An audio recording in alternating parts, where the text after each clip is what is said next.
And the frozen square. Picture yourself standing at the edge of a vast, snow-covered square in St. Petersburg. The year is 1849, and winter has settled over the city like a heavy blanket, muffling sound and blurring the edges of the world. The morning air is so cold it seems to crystallize with each breath, and the pale December sun offers no warmth. Only a thin, grey light that makes everything appear distant and dreamlike. This is Semyonovsky Square, and today it holds a particular tension. You can feel it in the way the wind moves across the open space, carrying whispers and the crunch of boots on frozen ground. The square stretches before you, impossibly wide, bordered by bare trees that stand like sentinels against the pewter sky. Their branches reach upward, stark and unforgiving, creating intricate patterns that seem to mirror the complexity of human fate itself. I know you understand something about weight, the invisible burden that settles on your shoulders when you're responsible for what you're building. When others depend on the decisions you make in the quiet hours before dawn, when sleep eludes you and your mind cycles through scenarios and consequences. The man we're about to meet knew this weight intimately, though his burden was different from yours. In the distance, through the morning mist, you can see the faint silhouettes of government buildings. They loom with an authority that speaks of power and judgment, of decisions made in warm rooms by men who never feel the bite of this particular cold. The ground beneath your feet is uneven, marked by the tracks of sleds and the footprints of those who have passed this way before. Some of those prints were made by soldiers, others by prisoners, and some by the merely curious, drawn to witness what unfolds when a life hangs in the balance. The air itself seems to hold its breath this morning. There's a quality to the silence that comes only when something momentous is about to occur. You felt this yourself, haven't you? Those moments before a crucial presentation, before delivering news that will change everything, before making a decision that cannot be unmade. The world narrows to a single point of focus, and time seems to slow. A small crowd has begun to gather at the edges of the square. They move quietly, these witnesses, their faces partially hidden by scarves and the upturned collars of heavy coats. Steam rises from their breath in small clouds that dissipate quickly in the dry air. They know something is coming.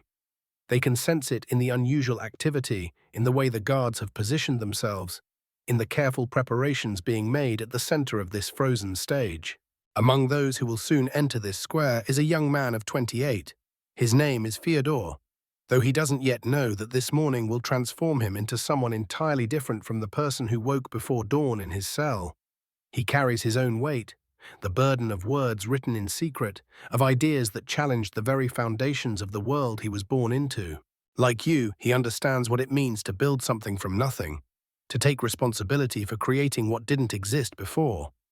But unlike the weight you carry, the pressure of payroll and difficult conversations and the endless calculations that keep you awake at night, his burden has led him to this frozen square, to this moment when everything he thought he knew about life and death and the space between them is about to change forever. The morning light shifts subtly, casting longer shadows across the snow. The bare branches overhead create an intricate lattice against the sky, and you begin to notice how beautiful this stark landscape is, even in its severity. There's something profound about winter in Russia, the way it strips everything down to its essence, removing all that is unnecessary, leaving only what truly matters. Perhaps this is why the greatest insights often come in our darkest moments, when we're forced to confront what lies beneath the comfortable surface of our daily routines. You hear the distant sound of horses, the rhythmic clop of hooves on cobblestones growing gradually louder. The crowd stirs slightly, a ripple of anticipation moving through the gathered witnesses like wind across water. This is the sound of arrival, of a journey reaching its destination, of a moment that has been building for months finally coming to pass. The sleigh that enters the square carries 3 men. They sit in silence, each lost in his own thoughts, each processing this morning in his own way. The youngest of them, our Fyodor, watches the familiar buildings of St. Petersburg pass by as if seeing them for the first time. Every detail seems heightened, more vivid than it has ever been before. The texture of the snow, the pattern of frost on the windows they pass, the faces of the few early pedestrians who stop to watch their procession. All of it burns itself into his memory with an intensity that will last a lifetime. This is what happens when we believe we're seeing something for the last time. The mind becomes extraordinarily alert, capturing details we normally overlook in our rush toward tomorrow. You know this feeling. Those moments when you've paused in the midst of building what you're building and suddenly noticed the quality of light in your office, or the sound of your own breathing, or the weight of responsibility settling around you like a familiar coat. The sleigh comes to a stop at the edge of the square. The horses stamp and snort, their breath creating great clouds of steam in the cold air. For a moment, everything is perfectly still, the kind of stillness that feels sacred, even in the midst of something terrible. The three men climb down slowly, their movements careful on the icy ground. They're escorted by guards whose faces reveal nothing, men trained to maintain composure in moments like these. As they walk across the square, their footsteps create a rhythm in the snow, a measured cadence that seems to mark time itself. Each step carries them further from the life they've known and closer to something unknowable. The crowd watches in silence, understanding instinctively that they're witnessing something that will be remembered long after this winter has passed. Our young Fyodor walks with a strange calmness. His mind, which has always been his greatest asset and his most persistent tormentor, has entered a state of unusual clarity. The racing thoughts that typically keep him awake, the endless analysis and self-doubt and creative urgency, all of it has settled into something approaching peace. This is one of the paradoxes of extreme moments. Sometimes the greatest clarity comes when we have the least control over what happens next. You understand this paradox, don't you? Those times when you've done everything you can do, made every decision that's yours to make, and suddenly there's nothing left but to wait and see how the forces you've set in motion will play out. There's a strange relief in reaching that point, a kind of surrender that can feel almost like freedom. The square seems to grow larger as they walk toward its center. The buildings at its edges appear to recede, leaving them in a vast expanse of white that stretches in all directions. The wind picks up slightly, lifting small spirals of snow that dance briefly in the air before settling back to the ground. Everything feels provisional, as if this entire scene might dissolve at any moment, revealed to be nothing more than a dream. But it's not a dream. The cold is too sharp, the sounds too crisp, the weight of the moment too heavy for this to be anything but absolutely real. This is the morning when theory becomes practice, when the abstract weight of consequence becomes as concrete as the frozen ground beneath their feet. In the center of the square, preparations have been made. Simple, efficient preparations that speak of routine, of a process that has been carried out before and will be carried out again. There's something almost mundane about these arrangements, which somehow makes them more unsettling than if they were dramatic or elaborate. The most profound moments in our lives often arrive dressed in ordinary clothes. The three men are positioned carefully, with precision that suggests this choreography has been rehearsed.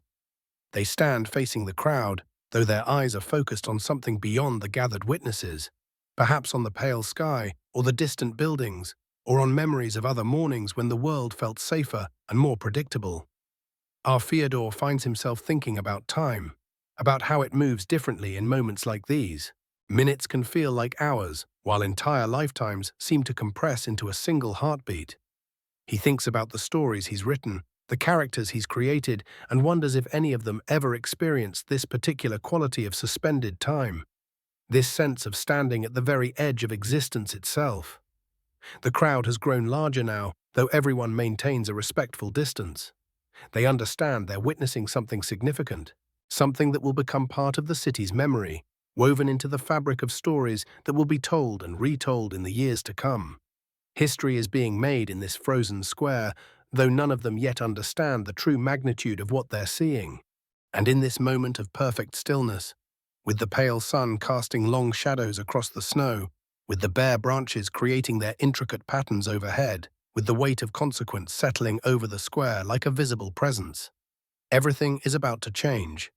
Not just for the three men standing at the center of this frozen stage, but for everyone who will be touched by what emerges from this morning. Because sometimes, in our darkest moments, when we believe we're facing the end of everything we've built, we're actually standing at the threshold of our greatest beginning. Faces in the crowd behind them. They are the ones who chose to be here.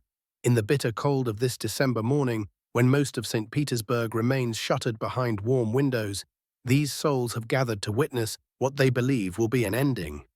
Look at them closely. These faces half hidden by scarves and fur-lined collars. Each person standing in this frozen assembly carries their own invisible burden to this square. The weight of their own fears, their own secrets, their own reasons for being drawn to this spectacle of power and consequence. You know this feeling, don't you? That strange compulsion to witness moments that matter, even when they make us uncomfortable. How many times have you found yourself scrolling through news of other companies failing, other leaders stumbling, not out of malice, but from some deeper need to understand, to see how others carry their weight when it becomes too much? The woman in the dark blue cloak, third row back. She clutches her husband's arm not from cold, but from recognition. Her brother was taken 6 months ago. Different charges, same courts, same system that grinds through lives like winter grinds through warmth. She's here because she needs to know, needs to see what her brother might have faced in his final moments. The weight she carries is the weight of unanswered questions. Behind her, a young clerk from the Ministry of Interior Affairs, barely 23 years old. He's here because his supervisor suggested it would be educational. See what happens to those who challenge the natural order, were the exact words. But as he stands in this crowd, watching 3 men face their mortality with such strange dignity, he's beginning to question what natural order really means. The weight he carries is the weight of awakening conscience. And there, near the edge of the crowd, almost as if ready to leave at any moment, a merchant who made his fortune selling grain to the army. He's here because he heard rumors that one of the condemned men wrote stories that apparently contained dangerous ideas about how society might be different. He's never read such stories himself, but lately, watching how his own workers struggle, watching how the system that enriches him also crushes others, he's begun to wonder what those dangerous ideas might have been. The weight he carries is the weight of complicity. This is the peculiar mathematics of witnessing, isn't it? Every person in this crowd came here thinking they would observe someone else's ending, but they're discovering something about their own beginnings, their own capacity for questioning, for feeling, for recognizing the common humanity in those who stand condemned. You understand this mathematics in your own work. Every difficult decision you make, every time you have to let someone go or pivot away from a dream or acknowledge that what you built isn't working, there are witnesses. Investors who came to watch your progress, employees who believed in your vision, customers who trusted your promises, family members who supported your risk-taking. And each of those witnesses carries their own weight to the moment of your testing, their own fears about what your success or failure might mean for them, their own questions about the choices they've made in connecting their lives to what you're building. The crowd in Semyonovsky Square shifts slightly. A collective movement, like a flock of birds responding to some invisible signal. Someone coughs. A child asks a whispered question and receives a sharp gesture to remain silent. The breath of 200 people creates a low fog that drifts across the snow, a visible reminder that even in this moment of imposed stillness, life continues its essential rhythms. Near the front, an elderly professor from the university, a man who has spent his career teaching literature, carefully avoiding anything too political, anything too questioning. He's here because he recognizes one of the condemned men, a former student who used to ask the kind of questions that made other students uncomfortable. Questions about why things are the way they are, whether they have to remain that way. Standing here now, the professor realizes that his own careful silence, his own choice to avoid difficult questions, might be its own kind of weight. The weight of opportunities not taken, of courage not summoned when it mattered most. This is what crowds reveal, isn't it? Not just the spectacle at their center, but the hidden geography of everyone who chooses to witness. Every person standing in this square is being forced to confront their own relationship to power, to justice, to the courage required for authentic living. You know this feeling from your own moments of public testing. When you're presenting to investors who hold your future in their hands, when you're announcing layoffs to a room full of people whose lives you're about to disrupt, when you're admitting to customers that you can't deliver what you promised. In those moments, you're not just managing your own fear and uncertainty, You're also managing the weight of everyone else's investment in your story. The officials on the platform are checking their pocket watches now, consulting with each other in low voices. The crowd senses that something is about to happen. The collective attention sharpens, focuses like light through a lens. But watch what happens in that sharpening. See how some people lean forward, how others step back, how some faces show naked curiosity, others reveal something closer to hunger. Still others betray a deep discomfort with their own presence here. The young mother near the back, she's here because her husband insisted they come. It's important to see how the state deals with troublemakers, he said. But as she holds her infant closer to her chest, feeling the small heartbeat against her own, she's wondering what kind of world she's brought this child into. What kind of state needs to make such public displays of its power? The weight she carries is the weight of protective love in an unpredictable world. Beside her, a retired army officer, a man who spent 30 years following orders without question. He's here because habit draws him to displays of state authority. But something about the dignity of the three condemned men, something about their refusal to beg or break, reminds him of soldiers he's known. Good soldiers who died for causes they believed in. He's beginning to wonder whether courage might look different than he was taught.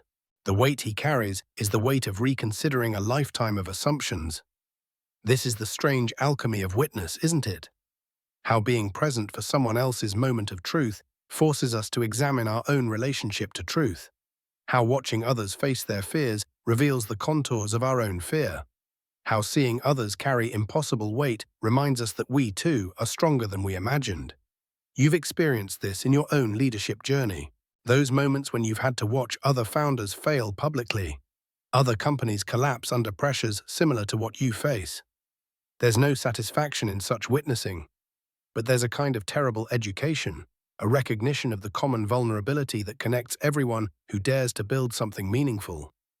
The crowd grows more restless now, sensing that the ceremony is approaching its climax. But notice what's happening beneath that surface restlessness.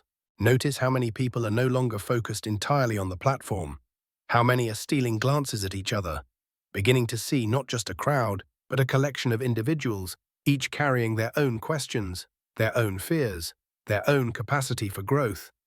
The weight of witness. It changes both the watcher and the watched. Every person in this square will leave here different than they arrived, not because of what they expected to see, but because of what they discovered about themselves in the seeing. And perhaps that's the deeper lesson for those of us who carry the weight of building something meaningful. We're never performing just for ourselves. Every choice we make, every risk we take, every moment when we choose courage over comfort, we're offering others a chance to examine their own relationship to courage. Every time you choose transparency over hiding, every time you admit uncertainty instead of pretending to have all the answers, every time you treat failure as education rather than shame, you're giving everyone who witnesses your journey permission to be more honest about their own struggles. The crowd in Semyonovsky Square doesn't know it yet, but they're about to witness something that will change not just the condemned men, but their own understanding of what's possible. They came expecting an ending, but they're about to discover a beginning. Just as you, in your own moments of apparent ending, when everything you've built seems about to collapse, when the weight you carry feels impossible to bear, you might be standing at the threshold of your own unexpected beginning. The weight of the sentence. The wooden platform stands before them now, solid, weathered, inevitable. You can almost feel it yourself, can't you? That particular weight of finality made manifest in rough timber and iron. The way a single structure can transform an ordinary square into a theater of endings. Dostoevsky's boots scrape against the cobblestones as they guide him forward. Each step sends vibrations through the chains at his ankles, a metallic whisper that speaks of boundaries, of choices made and unmade. The sound is oddly rhythmic, almost musical in its repetition, like the ticking of a clock that counts not minutes but heartbeats. The cold has become something alive now, something with teeth. It bites through the coarse fabric of his prison garb, finds every gap where the rough weave fails to meet itself. His fingers, bound behind him, have lost their individual sensation. They've become a single ache, a reminder that the body, for all its complaints, continues its work even when the mind wishes it would simply stop. But the mind refuses such merciful silence. You know this feeling, don't you? When your own thoughts become a crowd you cannot dismiss. When every worry, every calculation, every possibility crowds forward at once, demanding attention you don't have the strength to give. Dostoevsky's mind races now between the profound and the absurd, between philosophical questions that have puzzled humanity for millennia and the simple, almost childish wonder at the texture of morning light on stone. He thinks of his mother. Not the grand memories, not the lessons or the love, but something smaller, more specific. The way she used to smooth his hair when fever made him restless. How her palm felt cool against his forehead.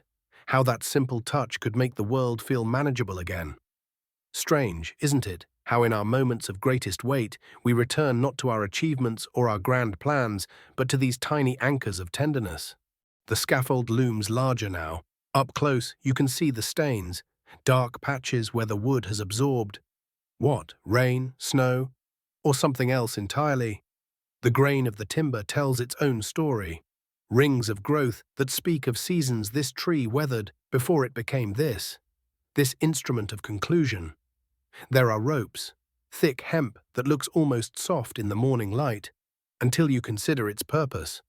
They hang with a particular stillness, the way objects wait when they know their moment approaches.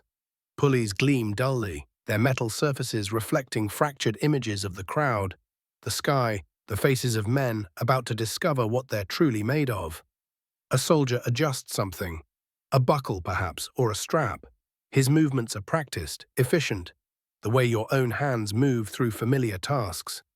There's something almost comforting in his competence, the recognition that even in extremity someone knows what they're doing, even if what they're doing is unthinkable. Dostoevsky watches this preparation with a fascination that surprises him. Part of his mind, the writer's mind that never quite sleeps, observes and catalogues details, the way the soldier's breath creates small clouds in the cold air, how his boots are better made than the prisoner's rough footwear, the methodical nature of his movements, as if this were any other morning task, no different from preparing tea or harnessing a horse. But underneath this strange professional calm, Dostoevsky senses something else. The soldier's hands, they're not quite steady. His efficiency carries the weight of repetition, yes, but also the weight of what repetition means. How many mornings has he stood here? How many men has he helped toward their final moment? And what does that do to a person? To be the instrument of other people's endings? You understand this, don't you? The way responsibility changes you, the way carrying out necessary tasks, even when you believe in their necessity, leaves marks that don't show on the surface.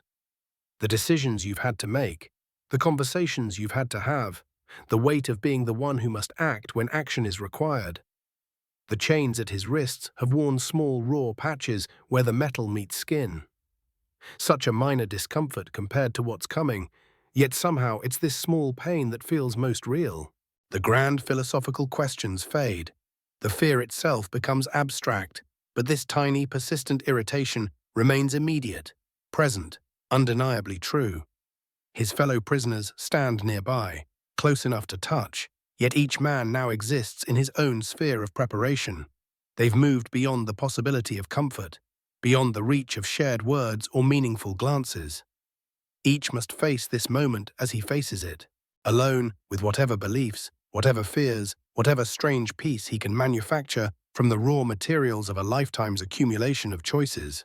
The morning light continues its work, painting the scene with increasing clarity. Details emerge that the pre-dawn darkness had hidden. The faces in the crowd become individual, no longer a mass, but a collection of singular human experiences, each person carrying their own invisible weight to this moment of witnessing. Dostoevsky finds himself thinking about time, not as philosophers discuss it, but as a physical thing, something with texture and weight, the way this moment stretches, how seconds can expand to contain entire lifetimes of reflection, how the mind, faced with its own ending, suddenly discovers resources it never knew it possessed. He remembers reading, years ago now, about ancient philosophers who faced their own deaths with curiosity rather than terror. Socrates drinking his hemlock, treating his final moments as one last opportunity for investigation. The idea had seemed noble then, abstract and inspiring. Now, with the scaffold before him and the rope waiting, he discovers that such philosophical courage is not a grand gesture, but a series of very small choices. The choice to notice the light, the choice to remain curious about the soldier's expression, the choice to find something, anything, worthy of attention beyond the simple fact of approaching extinction. The wood of the platform shows tool marks, the rough scrapes where someone shaped this timber for its current purpose. Someone's hands guided the saw. Someone measured and cut and assembled this structure. Did they think about its purpose as they worked, or did they simply focus on making clean cuts, on ensuring the joints fit properly? The way you focus on the immediate task when the larger implications are too heavy to carry. There's something almost beautiful about the craftsmanship, the way the beams fit together with solid precision. Even in this, even in an instrument designed for ending, there's evidence of human care, human skill, human pride in work, well done. What does it mean that we bring our best efforts even to our darkest purposes? The rope moves slightly in the breeze, just enough to catch the eye, to remind everyone present of its patient readiness. It's been prepared with the same care as the platform, measured, tested, made ready to perform its function without failure. There's a terrible reliability in these preparations, the way they speak of experience, of systems refined through repetition. Dostoevsky's breathing has changed, become more deliberate, more conscious. Each inhalation feels like a choice now, a small act of defiance against the approaching moment when choice itself will be removed. The cold air burns his lungs slightly, a sensation that would normally be unpleasant but now carries an odd sweetness. The simple fact of sensation, of being present in a body that still functions, still responds, still insists on its own reality. Around him, the machinery of conclusion continues its work. Orders are given in low voices, not whispered, but spoken with the subdued tone that serious business requires. Men take their positions, not with drama or ceremony, but with the quiet competence of professionals fulfilling their duties. And in this moment, suspended between the life he has known and whatever comes next, Dostoevsky discovers something unexpected. Not peace exactly, not acceptance in any comfortable sense, but a strange clarity, as if the approaching end has burned away everything unnecessary, leaving only what is most essential, most true. The weight you carry, in your own moments of extremity, when everything you've built hangs in the balance, perhaps you felt something similar, that peculiar lightness that comes when all the small concerns fall away, when only the most fundamental questions remain. Who are you, really? What matters truly? What would you choose if you could choose anything or nothing? The scaffold waits. The ropes hang ready. The morning light grows stronger, painting everything with increasing definition, as if the world itself is preparing to witness what comes next. Rituals of death. The priest arrives first, his black robes rustling against the wooden planks of the platform. Father Nikolai, they call him, a man who has performed this ritual too many times, whose hands no longer shake as he opens the leather-bound book of prayers. You can see it in his movements, the way he positions himself with practiced precision, the way his eyes remain fixed on the pages rather than the faces before him. There's something deeply unsettling about watching someone perform a ritual they've mastered. Perhaps you know this feeling, when you've delivered difficult news so many times that the words come automatically. When you've had to let people go, close divisions, pivot strategies, and found yourself moving through the motions with a competence that feels almost inhuman. The priest begins to speak, his voice carrying across the square with surprising clarity. Latin phrases mixed with Russian, words that have been spoken over the condemned for centuries. The same syllables, the same cadences, as if language itself could somehow sanctify what's about to unfold. Dostoevsky listens, though whether from devotion or simply because there's nothing else to focus on, we cannot know. His lips move slightly, perhaps in prayer, perhaps simply repeating the familiar words from childhood. There's comfort in ritual, even when that ritual precedes the unthinkable. structure when everything else has dissolved. Behind the priest, the soldiers form their ranks, row upon row of dark green uniforms, so deep they appear almost black in the overcast light. Each man stands with rifle held at precisely the same angle. Backs straight, eyes forward, breathing synchronized. The discipline is remarkable and terrible. You've seen this kind of formation before, haven't you? Not soldiers, perhaps, but the way people arrange themselves when difficult decisions must be implemented. Board meetings where everyone knows what's coming. All-hands gatherings where the outcome has already been determined. That same rigid formality, that same careful distance between the decision-makers and what must be done. The morning air carries the scent of incense now, sweet and cloying, mixing strangely with the smell of gunpowder and winter. Someone in the crowd coughs. A horse stamps its feet. These small sounds seem enormous in the growing tension. Each noise a reminder that this is real, that time continues to move forward despite everything. The clerk steps forward with his scroll, the official document that will transform this gathering from spectacle into execution. His hands are steady as he unrolls the parchment, though you notice he clears his throat twice before beginning to read. Even bureaucracy, it seems, requires a moment to steel itself. By order of His Imperial Majesty, the words ring out across the square, formal and final. The charges are read again: conspiracy against the state, membership in illegal organizations, the distribution of seditious materials. Each accusation delivered in the same measured tone, as if reading a grocery list rather than the reasons 3 men are about to die. There's something particularly crushing about having your life reduced to a legal document. Your choices, your beliefs, your hopes distilled into a series of criminal charges. Perhaps you felt this compression before, when lawyers review your contracts, when auditors examine your books, when regulators question your practices. That sense of watching your complexity flattened into categories someone else has defined. Dostoevsky's breathing has become visible in the cold air, small puffs of vapor that dissipate quickly. He's 28 years old, younger than many of the people listening to this story. Everything he might have written, every character he might have created, every insight he might have offered the world, all hanging by whatever thread holds this morning together. The drum begins, a slow, steady rhythm that seems to emerge from the earth itself. Not the rapid tattoo of battle, but something deeper, more deliberate. Each beat measured, inevitable, like a heartbeat slowing down. The drummer stands at attention, his eyes fixed on some distant point, his hands moving with mechanical precision.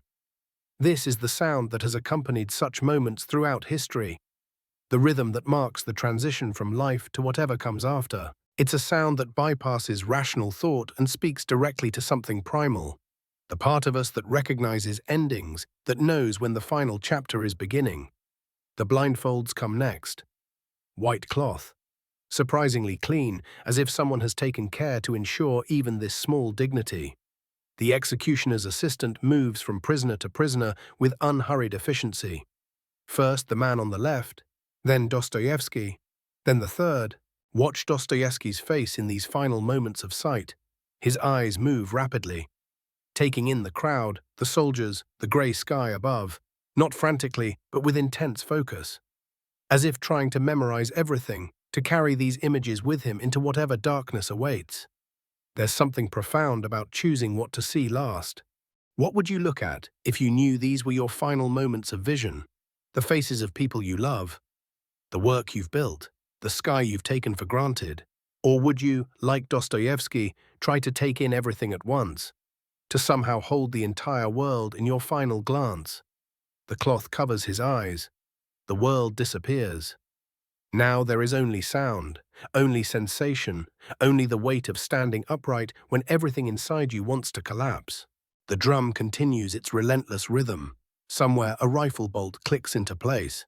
The priest's voice drones on, offering comfort in words that seem to come from very far away. This is the moment when pretense becomes impossible, when every mask falls away, when every carefully constructed persona dissolves. There is only the essential self, whatever that might be, whoever that might be. The person you are when everything else is stripped away. You know something about this stripping away, don't you? Those moments when the market turns against you, when key people leave, when the thing you've built faces existential threat, the way everything non-essential falls away, leaving only the core questions. Who are you when the title doesn't matter? What do you believe when belief costs everything? The soldiers raise their rifles. The sound is crisp, precise, final. 30 men moving as one, 30 weapons aimed at 3 hearts. The discipline is perfect. The training has taken hold. Each soldier has become an instrument in a larger mechanism. Individual conscience subsumed into collective action. Behind the blindfold, Dostoevsky waits. His breathing has steadied now, or perhaps the rhythm of the drum has simply synchronized with his heartbeat, creating an illusion of calm. His hands, bound behind his back, have stopped trembling. There's something almost peaceful about this moment. The terrible peace that comes when all decisions have been made, when all possibilities have narrowed to one. The crowd has grown completely silent. Even the children have stopped their restless movement. Everyone understands they are witnessing something that will mark them, something they will carry for the rest of their lives. The weight of witnessing, the responsibility of being present when someone else faces their ultimate test. The officer raises his sword, the signal that will transform intention into action. In the silence, you can hear everything. The slight whistle of wind through the scaffold's wooden beams, the distant sound of scent. Petersburg waking up, unaware that 3 lives hang in the balance, the almost inaudible whisper of prayer from the priest's lips. This is the moment, the fulcrum on which everything balances, the pause between heartbeats, the silence between breaths, the space where possibility lives or dies. And in that space, something extraordinary happens. But first, let yourself feel the weight of this moment, the terrible clarity that comes when all the complexity of life narrows to a single point, when all the strategies and plans and careful calculations dissolve, leaving only the fundamental question of who you are when everything else is taken away. This is what Dostoevsky faces in the darkness behind his blindfold. This is what the soldiers face as they aim their rifles. This is what every person in that crowd faces as they watch. The recognition that they too are mortal, that they too carry weight that might one day become unbearable. The sword hangs in the air, caught between intention and action, between the world as it is and the world as it might become. Everything waits, everything holds its breath.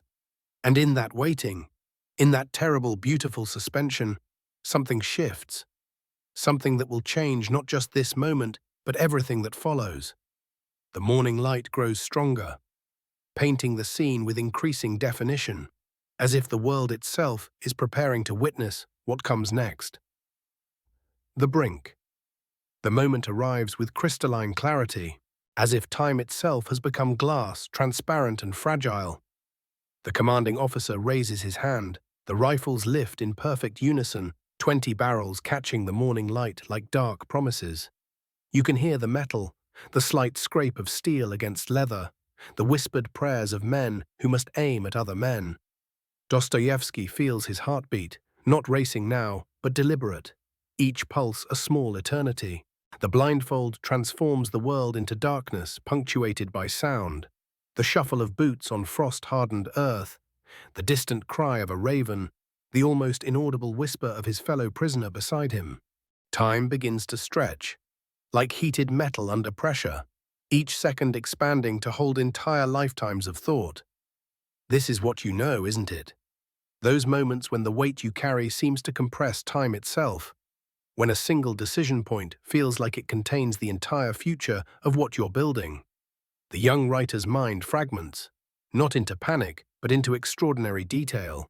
He notices things that shouldn't matter, the particular texture of rope against his wrists, the way his breath creates small clouds in the cold air, the distant sound of church bells from somewhere across the city, marking the ordinary passage of an ordinary morning for ordinary people who have no idea that 3 lives hang in the balance here.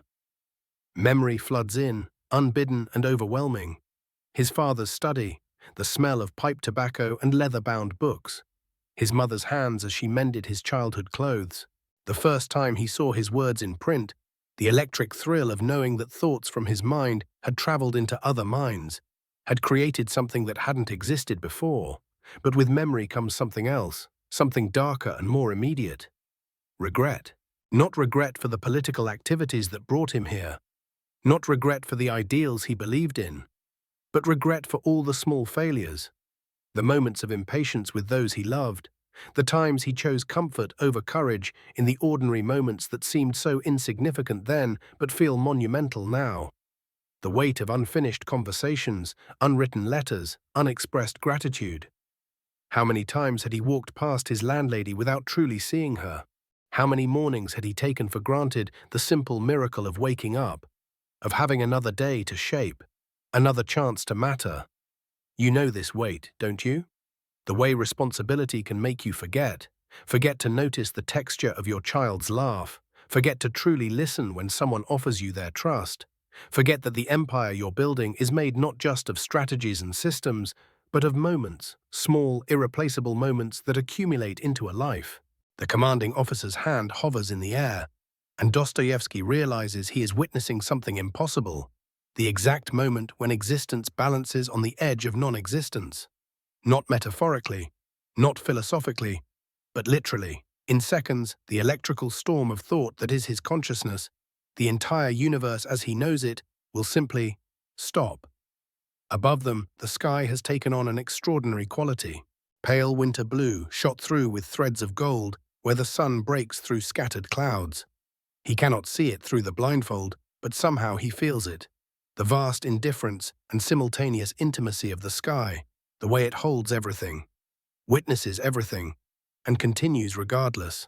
His thoughts turn strangely to footprints, the footprints they made walking to this place, pressed into the frost-covered ground, small evidence that they existed, that they moved through the world with intention and weight. Soon those footprints will be all that remains, and even they will fade as the sun climbs higher and the frost melts away. But there is something beautiful in this too, something that speaks to the temporary nature of all the weight we carry, the deadlines that feel eternal, the problems that seem insurmountable, the mistakes that feel permanently defining. All of it is footprints in frost, real while it lasts, meaningful in its moment, but not the final word. The priest's voice rises in prayer, the ancient words carrying across the square like smoke, like something substantial enough to touch. His vestments rustle in the slight breeze, heavy fabric embroidered with gold thread that catches the light, symbols of continuity, of something that transcends this moment, this square, this particular morning in 1849. Dostoevsky finds himself thinking about stories, about the narratives we tell ourselves to make sense of the weight we carry. He had always believed that stories could change things, that the right words in the right order could shift something fundamental in how people understood themselves and their possibilities. Now, facing the absolute ending of his ability to tell stories, he wonders if he was wrong, or if perhaps he simply ran out of time to tell the stories that mattered most. The books unwritten, the characters unexplored, the insights that might have helped others carry their own weight with more grace, more wisdom, more compassion. But even in regret, there is something else. A strange, unexpected gratitude. Gratitude for having carried weight at all, for having had something that mattered enough to risk everything for having lived with enough intensity that this moment feels like the conclusion of something real rather than the interruption of something half-lived. The rifles are steady now, 20 points of focus aimed with military precision. The soldiers' faces are set, professional, doing what they have been trained to do without allowing themselves to think too deeply about the human reality of their targets. Time continues to stretch, each heartbeat a small eternity, each breath a complete cycle of existence. And in this impossible extension of the present moment, Dostoevsky begins to understand something that will echo through everything he writes afterward. If there is an afterward, he understands that the weight we carry, the responsibility, the burden of building something meaningful, it changes us not through its presence, but through how we choose to bear it. And that even here, especially here, in this moment of ultimate testing, we still have choices to make about who we are, about what we stand for, about how we meet whatever comes next. The morning light grows stronger, casting sharp shadows across the square, illuminating details with almost painful clarity. Everything waits in perfect suspension, balanced on the knife's edge between one world and another, and then something shifts. Chadant and reprieve. A sound cuts through the morning air, not the sharp crack of gunfire, but something else entirely. Hoofbeats, urgent, approaching fast across the cobblestones. You know this sound, the way urgency announces itself, the way everything can change in the space between one heartbeat and the next. In your own life, you've felt these moments. When the phone rings with news that shifts everything. When the email arrives that changes the trajectory of what you're building. When the conversation takes an unexpected turn that opens doors you hadn't even seen. A rider appears at the edge of the square, his horse lathered with sweat, steam rising in the cold air. He carries something, a scroll, held high like a banner. The crowd stirs, murmurs rippling through the assembled witnesses like wind through wheat. The officer in charge steps forward, his face a mask of confusion, then recognition, then something approaching relief. The rider dismounts, his boots hitting the cobblestones with authority, and extends the scroll with ceremonial precision by order of His Imperial Majesty. The words carry across the square, formal, weighted with the power to reshape reality. The officer breaks the seal, unfurls the parchment, and his eyes move across lines that hold the power of life and death. You've held documents like this, perhaps not with such literal weight, but papers that carried the fate of what you've built, contracts that could save or sink everything, decisions that would affect not just you, but everyone who depends on what you're creating. The weight of that responsibility, the knowledge that your choices ripple outward in ways you can barely comprehend. The prisoners stand motionless, still blindfolded, still bound, caught between one reality and another. They cannot see the unfolding drama, can only hear the rustle of paper, the murmur of voices, the subtle shift in the atmosphere around them. The sentence of death is hereby commuted. The words hang in the air like smoke. For a moment, no one moves. The crowd seems to hold its collective breath, processing this reversal, this unexpected mercy. The soldiers lower their rifles, confusion evident in their movements, the careful choreography of execution suddenly abandoned. Relief washes over the square, but it's a strange relief, tinged with disbelief and something approaching disappointment. The witnesses had prepared themselves for one kind of ending, had steeled themselves for finality, and now must recalibrate their understanding of what they've just experienced. The prisoners are led away from the posts, their blindfolds removed, blinking in the morning light like men emerging from caves. Dostoevsky's face shows not joy but bewilderment, the profound disorientation of someone who has traveled to the very edge of existence and been called back. This is how reprieve comes, not with fanfare but with confusion, not with celebration but with the strange hollow feeling of a story interrupted mid-sentence. The weight doesn't disappear. It transforms, becomes something else entirely. The burden of a life unexpectedly returned, of time that must now be filled with meaning. The scroll unfurls completely in the morning breeze, its edges catching the light. A document that has just rewritten the boundaries between possible and impossible, between ending and beginning. Sometimes salvation arrives not as we expect it, but exactly when we need it most. And an aftermath, the square begins to empty, slowly, like water draining from a basin. The crowd that had gathered with such grim anticipation now disperses with an altogether different energy, confused, almost cheated of their expected conclusion. Some shake their heads as they walk away. Others whisper urgently to companions, trying to make sense of what they have witnessed. You know this feeling, don't you? When the crisis you've prepared for, the moment you've rehearsed 1,000 times in sleepless hours, suddenly shifts beneath your feet. When the board meeting that could end, everything becomes a conversation about new possibilities. When the investor who seemed ready to walk away extends their hand instead, the relief is real. But so is the strange emptiness that follows. The question of what to do with all that nervous energy you'd marshaled for battle.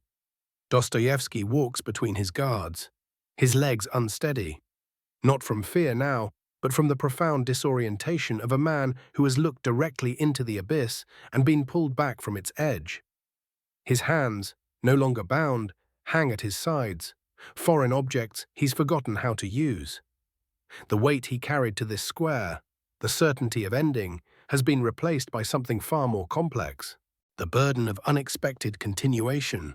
The wooden platform still stands in the center of the square, its purpose now suspended, neither fulfilled nor abandoned, simply interrupted. A few officials remain, rolling up documents, dismantling the machinery of execution with the same methodical care they used to assemble it. There's something almost absurd about it.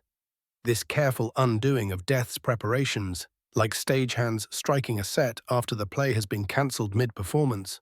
You understand this peculiar aftermath, the way a crisis averted leaves you standing in the wreckage of your own expectations. All those sleepless nights spent preparing for the worst, all those conversations with yourself about what you'd do if everything fell apart. And then, silence. Not failure, not success, but something stranger. The need to rebuild not just what you're building, but who you are in relation to it. The snow continues to fall, gentle now, no longer the harsh driver it was during the ceremony. Each flake settles on the cobblestones where moments ago men stood facing eternity, covering the impressions of boots and knees and the small human marks left by great moments. Nature has this way of softening the edges of even our most dramatic encounters, of reminding us that time moves forward regardless of our personal revelations. Dostoevsky looks up at the grey sky, those thick clouds promising more snow, and perhaps sees something there that wasn't visible before. Not hope exactly, but possibility. The faint rays of light breaking through the overcast, diffused and soft, illuminate not just the square, but something in his understanding of what it means to be alive when you expected to be dead. This is where transformation begins, not in the moment of crisis itself, but in the strange quiet that follows. When the adrenaline fades and you're left with the simple, overwhelming fact of continuation. What do you do with a life you thought was ending? With time you'd already spent in your mind, with the weight you carry when it's been fundamentally altered by forces beyond your control. The other prisoners move like sleepwalkers, each processing their own version of this impossible morning. Some weep, not from relief, but from exhaustion, from the sheer effort of holding themselves together through an experience that defies comprehension. Others stare ahead with the blank focus of men trying to remember how to inhabit their own bodies, how to breathe for a future they'd already released. You've been here, in your own way, standing in the aftermath of a moment that changed everything, not because it destroyed what you were building, but because it revealed something essential about why you were building it in the first place. The weight doesn't disappear in these moments. It clarifies, becomes something you can finally see clearly enough to carry with intention. The square itself seems different now, larger somehow, as if the drama it contained has stretched its boundaries. The same buildings surround it, the same stones lie beneath the gathering snow, but the space between them feels expanded, charged with the residue of interrupted finality. Places hold memory, absorb the significance of what happens within them. And this square will never again be just an intersection of streets. As the last of the crowd disperses, as the officials complete their careful dismantling, as the prisoners are led toward whatever comes next, the morning settles into something approaching normalcy. But normalcy after revelation is never quite the same, is it? It carries within it the knowledge of how quickly everything can change, how thin the membrane is between ending and beginning, between the weight that crushes and the weight that builds strength. Dostoevsky will carry this morning with him, not as trauma, but as gift, the terrible, wonderful gift of understanding how precious and fragile and resilient human consciousness truly is. He will write about it, transform this experience of near ending into stories that help others navigate their own encounters with the impossible, their own moments of standing at the edge of everything they thought they knew. The snow continues to fall, covering the platform, the cobblestones, the footprints of history, creating a clean surface for whatever comes next. But beneath that white covering, the impressions remain, the way profound moments always remain, not erased, but integrated, becoming part of the foundation for what follows.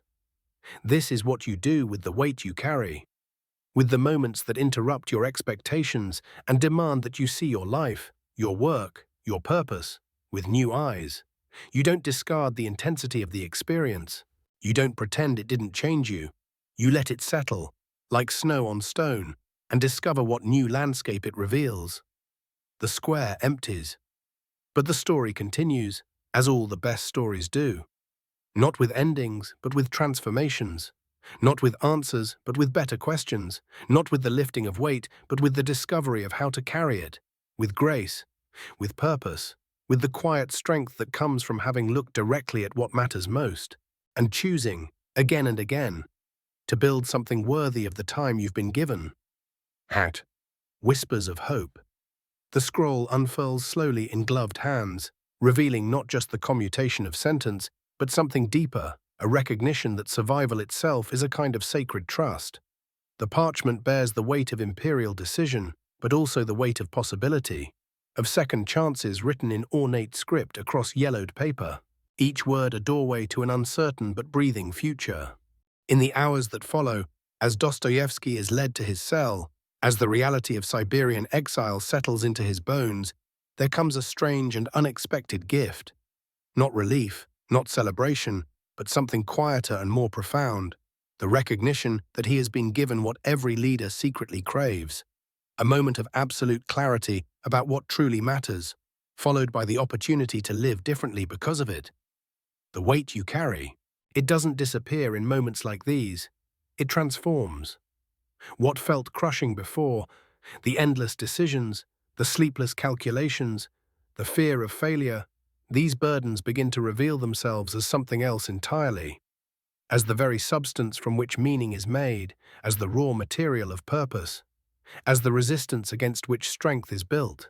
In that frozen square, in those final moments before reprieve, Dostoevsky discovered what you too are learning in your own quiet hours of testing, that the heaviest burdens often carry within them the seeds of the greatest gifts. The pressure that keeps you awake, the responsibility that weighs on your shoulders, the constant awareness that others depend on what you're building, these are not punishments to be endured, but privileges to be embraced. The snow continues falling, covering the scaffold, covering the footprints of witnesses, covering the evidence of what almost was, but it cannot cover what has been learned, what has been felt, what has been transformed in the crucible of near ending.